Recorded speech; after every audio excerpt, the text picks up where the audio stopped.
Praise the Lord. मान्ना TV नेटवर्कमध्ये आपल्या सर्वांचे स्वागत आहे. देवाच्या वचनातून मार्गदर्शन करण्यासाठी आज आपल्यासोबत आहेत pastor Sharad Vaid from Nashik. Praise the Lord pastor. मान्ना टीव्हीमध्ये आपले स्वागत आहे.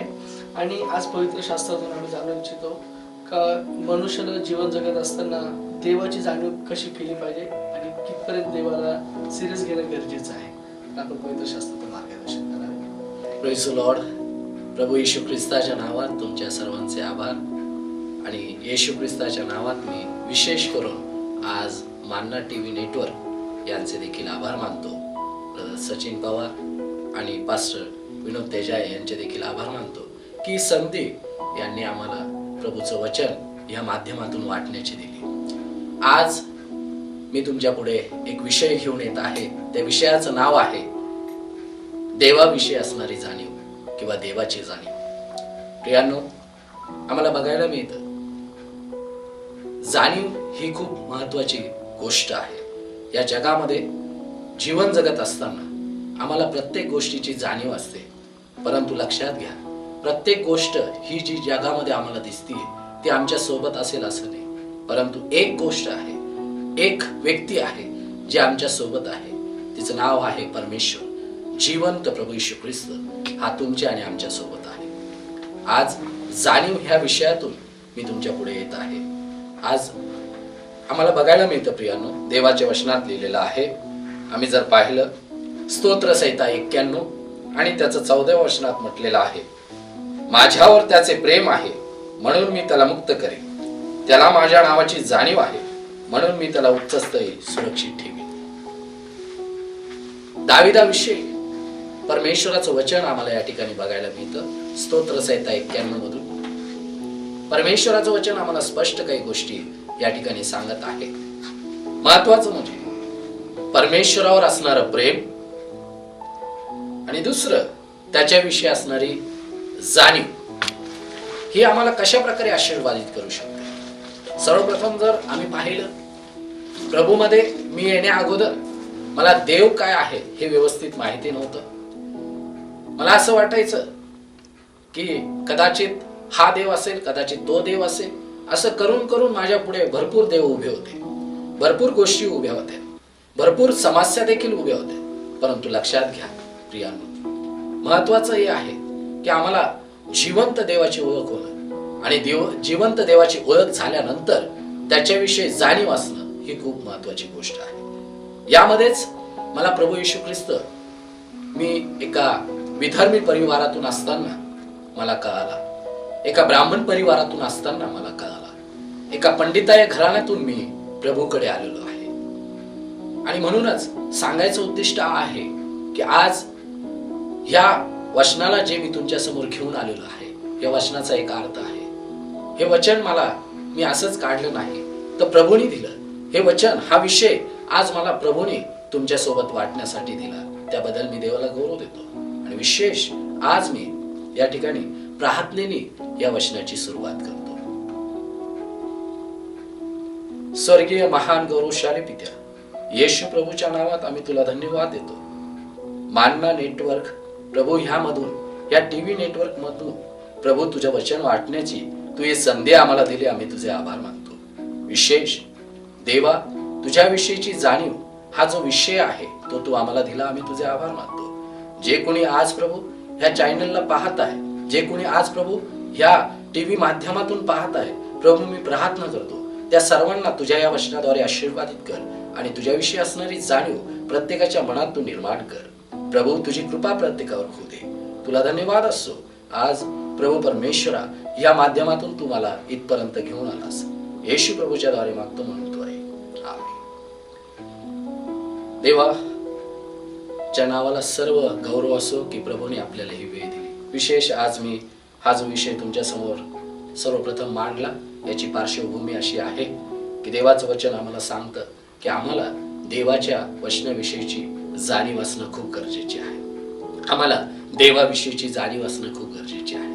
आणि म्हणून ज्यावेळेस जगामधली कुठलीही ताकद आपल्याला उपयोगी पडत नाही, पैसा असो, डॉक्टर असो, कुठल्याही प्रकारचं वैद्य असो, कुठल्याही प्रकारचं औषध असो, जर ते आपल्या उपयोगी पडतच नाहीये, जर ते आपल्या कामी येत नाहीये, त्याचं कारण हे आहे की त्या दिवशी त्या वेळेला परमेश्वराला आपल्याला ही जाणीव करून द्यायची आहे की तो आहे एक जिवंत परमेश्वर या जगामध्ये आहे. आणि प्रभूमध्ये येण्या अगोदर याची जाणीव आणि याची खात्री मला झाली. त्यानंतर माझा एक ख्रिस्ती प्रवास चालू झाला. त्यानंतर मी प्रभूवर विश्वास ठेवू लागलो आणि काही काळ माझा असा गेला प्रियांनो की मी फक्त नावाला म्हणून देवाजवळ होतो, नावाला म्हणून प्रार्थना करत होतो, नावाला म्हणून प्रार्थनेला जात होतो, नावाला म्हणून सर्व गोष्टी मी करत होतो. परंतु लक्षात घ्या, ह्या प्रवासामध्ये मला कधीच अनुभूती आली नाही की एखादी अद्भुत गोष्ट माझ्या बरोबर झाली. परंतु एक अद्भुत गोष्ट माझ्या बरोबर झाली की पावलोपावली देव मला जाणीव देत होता, पावलोपावली परमेश्वर माझ्या सोबत आहे याची जाणीव देत होता. प्रत्येक पापापासून, प्रत्येक दुष्टाईपासून, प्रत्येक चुकीच्या कामांपासून देव मला दूर करत चालला होता. आणि अशा काळातच मला देवाविषयीची जाणीव नव्हती, कारण प्रभूने माझ्या जीवनात, माझ्या आईच्या जीवनात, माझ्या परिवाराच्या जीवनात मोठे मोठे काम केलेले होते. परंतु ह्या काळामध्ये मला प्रभूने अजून एक गोष्टीची जाणीव दिली. तो आहे, तो बोलतो, तो करू शकतो, त्याच्यात तेवढी ताकद आहे. आणि लक्षात घ्या प्रियानो की ह्या काळातच मला शिकायला मिळालं की परमेश्वर बोलतो, परमेश्वर कार्य करतो, परमेश्वरच आम्हाला चालवतो. परमेश्वर जर आहे तर आम्ही आहोत, त्याची दया आहे तर आम्ही आहोत, त्याची कृपा आहे तर आम्ही आहोत. तो जर आमच्यावर दया करत नाही तर आम्ही काही नाही, तो जर आमच्यावर कृपा करत नाही तर आम्ही काही नाही, त्याची जर उपस्थिती आमच्या सोबत नाही तर आम्ही काही नाही. आणि म्हणूनच या गोष्टीची जाणीव मला ह्या 27 वर्षाच्या काळामध्ये प्रभूंनी करून दिली. 1996 मध्ये मला प्रभूची ओळख झाली आणि त्यानंतर मी 2019 मध्ये माझी प्रभूसाठी दीक्षा झाली एक सेवक म्हणून. आणि आज पास्टर म्हणून मी तुमच्या पुढे आज देवाने मला उभं केलं, त्याबद्दल मी देवाला गौरव देतो. आज आपण आपल्या विषयाकडे वेळ न घालवता जाऊ. या वेळेला विषय असा आहे की देवाची जाणीव. आज दाविदाला या गोष्टीची जाणीव होती की तो त्या पदावर, ज्या पदावर तो बसलेला आहे तो कोणामुळे आहे. दावीद ज्या परिस्थितीतून प्रभूकडे आला होता, दावीद ज्या स्थितीतून प्रभूकडे आला होता, ती स्थिती खूपच वेगळी होती. ज्या घरात तो राहत होता त्याला लहान समजलं जात होतं, ज्या परिस्थितीत तो राहत होता त्याला कुठल्याही प्रकारचा मान सन्मान नव्हता. परंतु लक्षात घ्या, अशी एक वेळ आली की देवाने त्याची भेट घेतली, देवाने त्याच्यावर दया केली. ज्यावेळेस दाविदाच्या बाबतीत त्याच्याविषयी कोणाला एवढी जाणीव नव्हती, त्यावेळेस परमेश्वराला त्याची जाणीव होती. देवाने त्याची भेट घेतली, देवाने त्याच्यावर कृपा केली. शमूएलाद्वारे त्याचा अभिषेक झाला एका राज्यपदासाठी. पुढे त्याच्या जीवनात त्याला अनेक गोष्टींना परीक्षा द्यावा लागल्या, परंतु प्रत्येक परिस्थितीमध्ये तो खंबीर राहिला, थांबला, त्यांनी विचार केला, त्यांनी प्रत्येक परिस्थितीची सामना केला, धीर धरला आणि देवाबरोबर चालत राहिला. एक अशी वेळ आली की परमेश्वराने प्रत्येक जी परिस्थिती त्याच्या जीवनात येत होती त्याच्यात देव त्याला विजय देत होता. आणि प्रत्येक जी समस्या त्याच्या जीवनात आली ती समस्या त्याला काही ना काही शिकवत होती, देवाविषयी जाणीव करून देत होती, त्याला पुढे आणि पुढे घेऊन चालली होती. एक वेळ अशी आली, एका अशा टर्नवर तो आला, एका अशा वळणावर तो आला की त्या ठिकाणी त्याच्यासाठी जो देवाने केलेला अभिषेक होता, जो राज्य अभिषेक होता, तो त्याची वाट बघत होता. आणि देवाचं वचन सांगतं की तिथे येऊन तो थांबला, त्या ठिकाणी तो येऊन थांबला, त्या ठिकाणी तो येऊन उभा राहिला. आणि देवाचं वचन सांगतं त्याला राज्य अभिषेक करण्यात आला, त्याच्यावर दया झाली आणि त्या दयेची जाणीव त्यांनी शेवटपर्यंत ठेवली, त्या कृपेची देवाची जाणीव त्यांनी शेवटपर्यंत ठेवली. आणि स्तोत्र 91 लिहित असताना प्रभूने त्याला एक विशेष असा अनुग्रह त्या ठिकाणी दिलेला आम्हाला बघायला मिळतो. स्तोत्र 91 मध्ये तो म्हणतो, तोच माझा देव, त्याचवर मी भाव ठेवतो, तोच माझा परमेश्वर, तोच माझा गड, तोच माझा दुर्ग. प्रियांनो, का बरं तो असं म्हणतोय, तोच माझा देव? तो असा म्हणू शकला असता की आता मी, माझ्याकडे सर्व काही आहे, मी सामर्थ्यवान आहे, माझ्याकडे ताकद आहे, माझ्याकडे पैसा आहे, माझ्याकडे श्रीमंती आहे, माझ्याकडे सैन्य आहे, माझ्याकडे वाटेल त्या गोष्टी आहे. परंतु त्यांनी या सर्व गोष्टीला बाजूला ठेवलं आणि या सर्व परिस्थितीमध्ये त्यांनी देवाची जाणीव ठेवली, या सर्व स्थितीमध्ये त्यांनी देवाची जाणीव ठेवली. परंतु परमेश्वर देखील त्याला विसरला नाही. आणि परमेश्वराचं वचन सांगतं आम्हाला, खुद्द परमेश्वर या ठिकाणी म्हणत आहे की माझ्यावर त्याचे प्रेम आहे म्हणून मी त्याला मुक्त करेन, त्याला माझ्या नावाची जाणीव आहे म्हणून मी त्याला उच्चस्थायी सुरक्षित ठेवेन. जो देवाच्या नावाची व देवाची जाणीव ठेवतो, परमेश्वर त्याला सुरक्षित ठेवतो, परमेश्वर त्याचा सांभाळ करतो, परमेश्वर त्याच्यावर कृपा करतो, परमेश्वर त्याला पडू देत नाही, परमेश्वर त्याला संपू देत नाही, याची अनुभूती खुद्द दाऊद राजाला आलेली होती. माझ्यावर त्याचे प्रेम आहे म्हणून मी त्याला मुक्त करेन असं परमेश्वर म्हणत आहे. लक्षात घ्या प्रियांनो, जगामध्ये आम्ही प्रत्येक गोष्टीची जाणीव ठेवतो. एखाद्या माणसाने जर आम्हाला काही मदत केली तर आम्ही त्याला 10 वेळेस धन्यवाद म्हणतो, परंतु आम्ही हे विसरून जातो की ज्याने आम्हाला आमच्या आईच्या उदरी असतानाच आमची निवड केली, आमच्यावर दया केली आणि तिथून आतापर्यंत जो आम्हाला सांभाळत आला त्याला किती वेळेस आम्ही धन्यवाद देतो, त्याचे किती वेळेस आम्ही आभार मानतो, त्याच्यावर किती वेळेस आम्ही विश्वास ठेवून चालतो, किती आम्ही त्याचा आदर करतो, कोणत्या क्षणाला आम्ही त्याचा आदर करतो, कोणत्या परिस्थितीमध्ये आम्ही त्याला मान देतो, कसा मान देतो, कसा आम्ही त्याचा आदर करतो, याचा आम्ही नीट विचार केला पाहिजे. कारण देवाचं वचन सांगतं दावीद राजा हा विसरला नाही परमेश्वराने त्याच्यावर किती कृपा केली. दावीद राजा हे विसरला नाही परमेश्वराने त्याला कशी कृपा पुरवली, कोणत्या कोणत्या गोष्टीत त्याला मदत केली. आम्हाला बघायला मिळतं प्रियांनो की परमेश्वर खुद्द या ठिकाणी म्हणत आहे की त्याचं माझ्यावर प्रेम आहे म्हणून मी त्याला मुक्त करेन. आज मुक्त तो व्यक्ती होतो ज्याचं प्रेम देवावर आहे. आज आमचं प्रेम कोणावर आहे? आम्ही ज्याच्यावर प्रेम करतो त्याची आम्ही जाणीव ठेवतो. आणि म्हणूनच आज आमचं प्रेम जर जगावर असेल तर देवाचं वचन स्पष्ट सांगतं, पहिले योहानामध्ये लिहिलेलं आहे की जग आणि जगातल्या गोष्टीवर प्रेम करू नका. आम्हाला कोणावर प्रेम करायचंय, आम्हाला कोणाची जाणीव ठेवायची, याचं आज आम्हाला विचार करणं गरजेचं आहे. याचा निर्णय घेणं आज आमच्या हातात आहे. कारण वेळ आता अशी आलेली आहे, प्रभू येशू ख्रिस्त लवकर येत आहे. आज 2023 वर्षापूर्वी तो तुमच्या आणि आमच्यासाठी क्रूसावर गेला, त्याने आपला प्राण दिला, त्याने आपलं रक्त सांडलं, त्याने आपला पूर्णपणे जे काय होतं ते सर्व पणाला लावलं तुमच्या आणि आमच्यासाठी. परंतु याच्यानंतर वचन सांगतं की आता तो त्याचं धोती आगमन होत आहे, लवकर ते जवळ आलेलं आहे. आणि म्हणून वचन सांगतं पश्चाताप करा कारण स्वर्गाचे राज्य जवळ आलेले आहे. ज्या समयात आम्ही आहोत हा नाताळाचा समय आहे, ज्या क्षणात आम्ही आहोत हा नाताळाचा समय आहे. याच्यामध्ये देवाचं वचन सांगतं देवाने जगावर एवढी प्रीती केली की त्याने आपला एकुलता एक पुत्र दिला. आम्ही त्या पुत्राची जाणीव ठेवली पाहिजे, आम्ही त्या देवाच्या बलिदानाची जाणीव ठेवली पाहिजे, आम्ही त्या देवाचं जी देणगी आहे त्याची जाणीव ठेवली पाहिजे.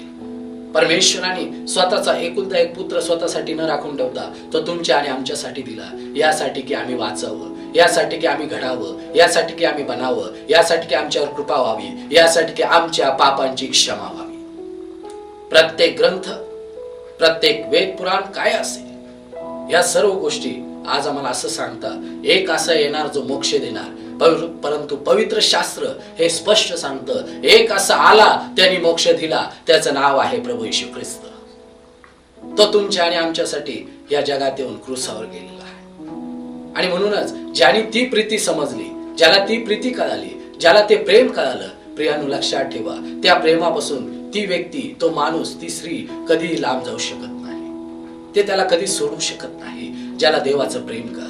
आणि म्हणून मला वैयक्तिक रीतीने माझ्या जीवनामध्ये देवाचं प्रेम काय हे मला कळालं. त्या दिवसापासून प्रियांनो मी देवाच्या प्रेमापासून कधी वेगळा झालो नाही. एक वेळेला मी मनुष्यापासून वेगळा झालो, एक वेळेला मी त्या सवयींना सोडलं, एक वेळेला मी त्या चुकीच्या गोष्टींना, त्या संगतीला सोडलं, परंतु मी देवाला सोडलं नाही.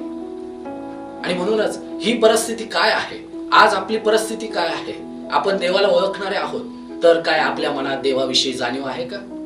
जर आपण देवाला ओळखणारे आहोत, काय आपण देवावर प्रेम करतो का? पवित्र शास्त्रामध्ये एक सुंदर असं उदाहरण आहे. एक तरुण हा प्रभूवर विश्वास ठेवणारा होता. वयाच्या 17व्या वर्षी परमेश्वराने त्याला स्वप्न दाखवलं, तू राजाच्या गादीवर बसशील. त्याचं नाव आहे योसेफ. देवाचं वचन सांगतं उत्पत्ती याच्या 39व्या अध्यायात आम्हाला हा योसेफ बघायला मिळतो. परंतु उत्पत्ती याचा 37 अध्याय वाचला तर आम्हाला त्या ठिकाणी बघायला मिळतं त्याच्या लहान वयातच परमेश्वराने त्याची भेट घेतली, त्याच्यावर दया केली. त्या दिवसापासून त्या स्वप्नावर, देवावर त्यांनी विश्वास ठेवला. तो देवाबरोबर प्रामाणिक राहिला, पडला नाही, कुठे हल्ला नाही. अनेक ठिकाणी त्याला परीक्षेला तोंड द्यावं लागलं, परंतु तरी त्यांनी देवाला सोडलं नाही. तरी तो देवासोबत चालत राहिला, तरी तो देवासोबत पुढे पुढे पुढे पुढे आणि पुढे जात राहिला. देवाचं वचन सांगतं त्याचे भाऊ, स्वतःचे त्याचे सख्खे भाऊच त्याचे वैरी बनले, ज्यांनी त्याला खड्ड्यात टाकलं. परंतु परमेश्वराने अशी कृपा केली की त्या खड्ड्यातून त्याला बाहेर काढलं. ही झाली त्याची विश्वासाची परीक्षा. परंतु त्यानंतर त्याची एक पुढची परीक्षा आली, ती म्हणजे प्रामाणिकतेची परीक्षा. आणि देवाचं वचन स्पष्ट सांगतं, योसेफ हा एका मिस्री लोकांच्या हातात सापडला. आणि देवाचं वचन आम्हाला स्पष्ट सांगतं की पोटिफर नामक एक व्यक्ती होता, त्याने त्याला एका मिस्री लोकांकडून विकत घेतलं होतं आणि त्या घरात पोटिफराच्या तो राहू लागला. त्या ठिकाणी प्रियांनो, देवाचं वचन सांगतं की हा योसेफ इतका प्रामाणिक राहिला की त्याच्या पुढे फक्त देव होता, त्याच्या पुढे पैसा नव्हता, त्याच्या पुढे हुद्दा नव्हता, त्याच्या पुढे पोटिफर नव्हता, त्याच्या पुढे प्रत्येक गोष्ट, कोणती गोष्ट असेल त्याला त्यांनी जुमानलं नाही किंवा त्याकडे लक्ष दिलं नाही. परंतु देवाचं वचन आम्हाला स्पष्ट सांगतं की योसेफामध्ये देवाचं भय होतं, योसेफाला देवाची जाणीव होती. देवाचं वचन स्पष्ट सांगतं की त्या काळामध्ये योसेफाने देवाबरोबर विश्वासू राहून प्रामाणिकतेचं एक मोठं त्यांनी उदाहरण दिलं. देवाचं वचन सांगतं की ज्या घरात पोटिफर होता त्या घरामध्ये हा योसेफ राहत होता. आणि त्या योसेफाला पोटिफराने काही थोडंसं काम त्याच्यावर सोपवलं. त्या कामामध्ये त्यांनी विश्वासूपणा दाखवला, त्या कामामध्ये प्रामाणिकता दाखवली. यासाठी नाही की पोटिफर खुश व्हावं, यासाठी की परमेश्वर खुश व्हावं. त्यांनी जाणीव ठेवली की देव त्याला पाहत आहे.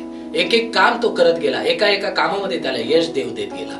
प्रत्येक कामात, ज्या कामात हा योसेफ हात टाकायचा तिथे त्याला यश मिळत गेलं. परमेश्वर त्याच्या सोबत असल्या कारणाने, वचनात लिहिलेलं आहे की देव त्याच्या सोबत असल्या कारणाने प्रत्येक गोष्टीत त्याला यश मिळत होतं. आणि हे त्याच्या धन्याला म्हणजे पोटिफराला दिसलं. आणि देवाचं वचन स्पष्ट सांगतं की त्या ठिकाणी त्याच्या धन्याने त्याच्या हातात सर्व जो काही घराचा कारभार होता हा सर्व त्याच्या हातात दिला, सर्व त्याच्या मालमत्तेचा कारभार त्याच्या हातात दिला.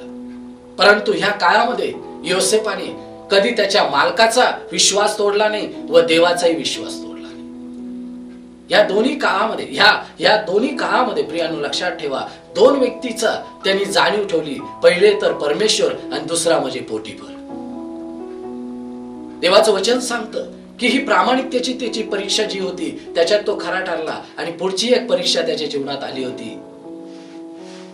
ती महत्वाची म्हणजे योसेफाने ह्या दोन्ही लोकांचा विश्वास राखला व त्यांनी जाणीव ठेवली. सर्वप्रथमतः तर देवाचं वचन सांगतं की तो पोटिफरासोबत विश्वास होता आणि परमेश्वरासोबत देखील तो विश्वास होता. प्रियानो, या लक्षात घ्या या गोष्टी की तो प्रामाणिक होता. पुढे अजून एक परीक्षा त्याची वाट बघत होती, ज्यात देवाला हे बघायचं होतं की ह्या परिस्थितीत हा माझी जाणीव ठेवतो का. तर देवाचं वचन आम्हाला सांगतं की पुढे चालून पोटिफराची बायको हिच्या मनात हा योसेफ बसला. ती त्याच्यावर नजर ठेवू लागली, त्याला आग्रह करू लागली, त्याच्या जवळ जाण्यासाठी ती पाहू लागली. परंतु देवाचं वचन सांगतं हा योसेफ त्या गोष्टीसाठी देखील मान्य झाला नाही. योसेफाने तिला स्पष्ट सांगितलं, बघ ह्या घरामध्ये तुझ्या अखेरीस तुझ्या नवऱ्याने सर्व माझ्यापासून लांब ठेवलेलं आहे. देवाचं वचन सांगतं त्या घरामध्ये योसेफाच्या हातात सर्व काही होतं, सर्व काही त्या पोटिफराने योसेफाच्या हातात दिलेलं होतं. परंतु योसेफाने त्याच्या बायकोला, पोटिफराच्या बायकोला सांगितलं, बघ बाई, तू माझ्यापासून लांब राह, तू माझ्याजवळ राहू नको, तू माझ्याजवळ येऊ नको, कारण मला हे आवडत नाही. असं पाप करून मी देवाच्या विरुद्ध जाऊ शकत नाही. आणि त्यांनी त्या ठिकाणी तिला एक जाणीव करून दिली, बघ तुझा नवरा पोटिफर याने माझ्या हातात काय काय दिलेलं आहे हे याचं भान देखील त्याला नाहीये. तुला सोडून त्यांनी माझं सर्व काही त्याचं स्वतःच माझ्या हातात दिलेलं आहे. आणि त्यांनी तिला याची जाणीव करून दिली की तुला एक नवरा देखील आहे. त्याच्यानंतर तो म्हणतो की असं पाप करून मी देवाच्या विरुद्ध कधी जाणार नाही. ही झाली देवाच्या भयाची जाणीव. ही आहे देवाची जाणीव खरी, की कोणी पाहायला नाहीये, कोणी जवळ नाहीये, घरामध्ये कोणी नाहीये, नातेवाईक जवळ नाहीये, घरचे लोक सगळे बाहेर आहे, परंतु हा योसेफ फक्त देवासोबत आणि त्याच्या कृपेसोबत, अनुग्रहासोबत तो विश्वासू आहे. प्रियांनो, या ठिकाणी आम्हाला बघायला मिळतं की त्याचं प्रेम देवावर होतं. त्याने त्याचं प्रेम कोणालाच दिलं नाही. त्याच्या हातात हुद्दा होता, त्याच्या हातात पैसा होता, त्याच्या हातात अधिकार होता, त्याच्या हातात त्या दिवशी त्या घरात कोणी नव्हतं, पोटिफराची बायको आणि तोच होता. त्या ठिकाणी कदाचित ती देखील त्याच्या हातात होती, परंतु त्या गोष्टीला देखील तो त्या मोहात पडला नाही किंवा त्याला बळी पडला नाही. देवाचं वचन स्पष्ट सांगतं की त्याने देवावर आपली भिस्त ठेवली, देवावर आपलं प्रेम दाखवलं, देवाचं भय धरलं आणि त्या ठिकाणून तो देवाचं वचन सांगतं की त्या ठिकाणून तो निघून गेला, तो लांब झाला. कारण देवाचं वचन सांगतं की जो नेहमी पाप भिरू तो धन्य. नीतिसूत्रे याच्या 28व्या अध्यायात लिहिलेलं आहे, जो पाप भिरू तो धन्य. आणि म्हणूनच वचन सांगतं आम्हाला या ठिकाणी की दाऊद राजाच्या बाबतीत त्याला देखील या गोष्टीची जाणीव होती. देवाचं वचन सांगतं की तो देखील देवावर विश्वास ठेवणारा, देवाचं भय धरणारा, देवावर प्रेम करणारा आणि प्रत्येक बाबतीत देवाची जाणीव ठेवणारा असा व्यक्ती होता. चुकले प्रत्येक जण, कमी प्रत्येक जण पडले, परंतु लक्षात ठेवा त्यांनी त्या कमीपणाला पाहिलं नाही, त्या चुकीकडे परत पाहिलं नाही, परत ती चूक आपल्या जीवनात होऊ दिली नाही. तर त्यांनी देवाची जाणीव ठेवून, त्याला शरण जाऊन, त्या गुडघ्यावर येऊन पश्चाताप केला. आणि देवाचं वचन सांगतं पश्चाताप करून त्यांनी देवासोबत एक नातं जोडलं. मुळात सुंदर असं उदाहरण म्हणजे योसेफ आहे, जे मी तुमच्या पुढे ठेवलं प्रियानो. आणि खूप मोठं आणि सुंदर असं हे उदाहरण आहे. सर्वप्रथम प्रियानो लक्षात घ्या, त्याचे भाऊ त्याच्या विरुद्ध गेलं, तो कोणाला बोलला नाही. त्या काळामध्ये खूप त्रास त्याला झाला, तरी देवा विरुद्ध गेला नाही, देवाला कुठलाही दोष त्यांनी दिला नाही. दुसरी गोष्ट, पोटिफराच्या घरात होता, पैसा हातात होता, तरी 1 रुपया इकडचा तिकडे त्याने होऊ दिला नाही. तर देवाला स्मरून जीवन जगला, देवावर विश्वास ठेवला. त्या ठिकाणी त्यांनी प्रामाणिकतेचं एक मोठं उदाहरण दिलं. त्याचं प्रेम देवावर होतं, त्याची भिस्त देवावर होती आणि त्याला देवाची जाणीव होती, म्हणून तो पोटिफरासोबत विश्वास होता. त्यानंतर आम्हाला पुढे बघायला मिळतं त्याचं प्रेम देवावर होतं, त्याचं भय, त्याला देवाचं भय होतं आणि म्हणून त्यांनी पोटिफराच्या बायकोला स्पर्श केला नाही. त्यांनी त्या ठिकाणी देवाची भिस्त ठेवली, त्यांनी त्या ठिकाणी देवाची भीड मर्यादा ठेवली, त्यांनी त्या ठिकाणी देवाला समोर ठेवलं. आणि पुढे चालून 30 वर्षाचा असताना देवाचं वचन सांगतं फारो राजाच्या गादीवर तो बसला आणि एक राजा म्हणून राज्य करू लागला. वयाच्या 17व्या वर्षी देवाने त्याला दाखवलेलं स्वप्न 13 वर्षात देवाने ते पूर्ण केलं. या 13 वर्षाच्या काळात अनेक समस्येतून त्याला जावं लागलं, तरी तो घाबरला नाही, मागं हटला नाही, तरी कुठल्याही बाबतीत तो त्या ठिकाणी लाचार झाला नाही. तर देवावर विश्वास ठेवला, देवाची जाणीव ठेवली आणि त्या मार्गाने चालत राहिला, जसं देव त्याला चालवत होता, जसं परमेश्वराने त्याला कृपा पुरवली तो चालत होता. आणि म्हणूनच देवाचं वचन सांगतं आम्हाला स्तोत्र संहिता याचा 1ला अध्याय, धन्य तो पुरुष जो परमेश्वराच्या मार्गाने चालतो. आम्हाला त्या ठिकाणी बघायला मिळतं, धन्य तो पुरुष जो दुर्जनांच्या मार्गाने चालत नाही, धर्मनिंदकांच्या बैठकीत बसत नाही, कुठल्याही प्रकारे चुकीच्या गोष्टी आपल्या जीवनात येऊ देत नाही, तर अहोरात्र परमेश्वराच्या वचनाचं मनन करतो, अहोरात्र त्याचं चिंतन करतो. आम्हाला बघायला मिळतं प्रियांनो, आज त्या ठिकाणी एक सुंदर असं उदाहरण आहे स्तोत्र संहिता 1ला अध्याय की धन्य तो पुरुष जो दुर्जनांच्या मसलतीने चालत नाही, धर्मनिंदकांच्या बैठकीत बसत नाही, पापी जनांच्या मार्गात पाऊल घालीत नाही. हे चिन्ह कसलं आहे तर परमेश्वर आहे, परमेश्वर बघतोय, परमेश्वराला स्मरून जीवन जगतोय याचं चिन्ह आहे. जो व्यक्ती असं जीवन जगतो तो व्यक्ती देवाची जाणीव ठेवतो, त्या व्यक्तीला त्याच्या ख्रिस्तीपणामध्ये देवाची जाणीव असते. 2 प्रकारचं जीवन आहे, एक ख्रिस्त विरहित आणि एक ख्रिस्तासोबत. परंतु जो ख्रिस्तासोबत जीवन जगत असतो त्याला ख्रिस्ताची जाणीव असते, त्याला देवाची जाणीव असते, त्याला देवाच्या वचनाची जाणीव असते. पण जो ख्रिस्तासोबत असून सुद्धा जगामध्ये एक जगित जीवन जगतो, लक्षात ठेवा ते एक ख्रिस्त विरहित जीवन आहे. त्या ठिकाणी देवाची जाणीव नसते, त्या ठिकाणी फक्त मी, माझं, मला ही गोष्ट त्याच्या मनात असते. आणि जो व्यक्ती एक स्वार्थामध्ये जीवन जगतो, जो म्हणतो माझं, मला, मी, लक्षात घ्या तो कधीच देवामध्ये पुढे नीट चालू शकत नाही, त्याला देवाची अजून नीट जाणीव झाली नाही. परंतु ज्याला देवाची जाणीव झालेली आहे तो पहिली गोष्ट तर देवासोबत विश्वासू राहतो, दुसरी गोष्ट पापापासून दूर राहतो, तिसरी गोष्ट प्रत्येक गोष्टीत देवाला प्रथम स्थान देतं आणि चौथी गोष्ट जी आहे देवावर प्रेम करतो. 5वी जी गोष्ट आहे तो देवाची जाणीव ठेवून जे देवाला आवडतं तेच करत पुढे जीवन जगतो. आज देवाला मी धन्यवाद देतो की या सुंदर अशा छोट्याशा संदेशातून प्रभूने मला तुमच्यापर्यंत आणलं. मी देवाला गौरव देतो, मी देवाचे आभार मानतो आणि विशेष करून मान्ना टीव्ही नेटवर्क आणि ब्रदर सचिन पवार यांचे देखील मी आभार मानतो की ही वेळ आणि ही संधी त्यांनी देवाचं वचन घेऊन तुमच्यापर्यंत येण्यासाठी मला दिली. त्याबद्दल मी प्रभू येशू ख्रिस्ताच्या नावात आभार मानतो. यावेळेला आपण 2 मिनिटाची प्रार्थना करू. पवित्र स्वर्गीय पिता, येशू ख्रिस्ताच्या नावात आम्ही तुझे आभार मानतो. जाणीव हा जो विषय, देवाविषयीची जाणीव हा जो विषय प्रभू तू आज आम्हाला दिला, त्याबद्दल आम्ही तुझे आभार मानतो. या विषयाला ज्यांनी आज ऐकलं, ज्यांनी आज पाहिलं, त्या सर्वांना तू आशीर्वादित कर. आणि ह्या काळामध्ये प्रभू परमेश्वरा त्यांना तुझ्या विषयीची जाणीव असू दे. तुझी जाणीव धरून, तुझी भेट राखून, तुझं भय धरून पुढे तुझ्यावर प्रेम करून चालण्यास तू सर्वांना मदत कर देवा. मान्ना टीव्ही नेटवर्क आशीर्वादित कर. ब्रदर सचिन पवार यांना आशीर्वादित कर. त्यांचे सहकारी आशीर्वादित कर. पूर्ण जेवढे त्यांचं नेटवर्क आहे ते आशीर्वादित कर. पास्टर विनोद तेजाय ज्यांनी प्रभू परमेश्वरा या माध्यमातून प्रभू तुझ्या समोर येण्यास आम्हाला संधी दिली, त्यांना देखील तू आशीर्वादित कर. तुझे आभार मानतो. तुझ्या सेवकाला आज या टीव्ही माध्यमातून सर्वांसमोर आणल्याबद्दल मी तुझे आभार मानतो. धन्य तारक प्रभू येशू ख्रिस्ताच्या नावाने मागतो म्हणतो आहे. आमेन.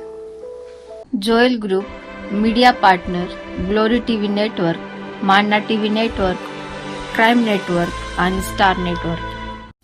Director Sachin Arun Pawar, editor Isha Sanjay Gadre, background voice Smita Sachin Pawar, cameraman Shubham Ramesh Jadhav, background music Tanmay Dilip Thombare, studio Revel Nashik.